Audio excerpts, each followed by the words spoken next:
இன்றைக்கு பொதுவெளியில சமூக ஊடகங்களாகட்டும் விவாத நிகழ்ச்சிகளாகட்டும் ஒரு கேள்வி திரும்ப திரும்ப வந்துட்டே இருக்கு. என்ன கேள்வினா, ஜனநாயகன் படத்துக்காக முதல்வர் ஸ்டாலின் குரல் கொடுத்திருக்கிறாரு. மற்ற நடிகர்கள் ஜெயம் ரவி, ஜிவி பிரகாஷ், பாரஞ்சித், அது மாதிரி மாமன்னன் படத்தினுடைய இயக்குனர் அவர்லாம் குரல் கொடுத்திருக்காங்க. நிறைய பேர் குரல் கொடுத்திருக்காங்க. ஏன் சர்டிபிகேட் நீங்க கொடுக்க மாட்டேங்கிறீங்க?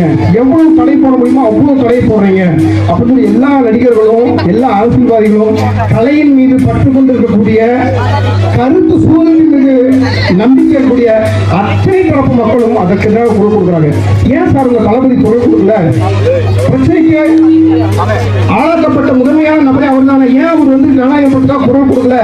அவரே குரல் கொடுத்தப்போ நீங்களே ஏன் கொடுத்துருக்கேன்னு கேட்கிறாங்க. இப்ப இந்த இடத்துல நீங்க நுட்பமான ஒரு விஷயத்தை புரிஞ்சுக்கணும். இன்னைக்கு பொதுவெளியில தளபதி ஜனநாயக படத்திற்காக குரல் கொடுத்திருந்தா அந்த திமுக அரசு அதை எப்படி தெரியுமா மாற்றி விட்டுருக்கோம்? பாத்தீங்களா? மக்கள் பிரச்சனைக்காக இவர் வாய் கொடுக்க மாட்டாரு, அவர் பட பிரச்சனைனா இவர் வாய் கொடுப்பாரு அப்படின்னு அதை திருத்தி சொல்லியிருக்கோம். எங்க தலைவர் நடிகரா இருக்கும் போது தலைவர் படத்துக்காக குரல் கொடுத்தாரு. இன்னைக்கு சிறையை விட்டு தலைக்கு வந்துட்டாரு. மக்களோட மக்களாக போராடுவாங்க.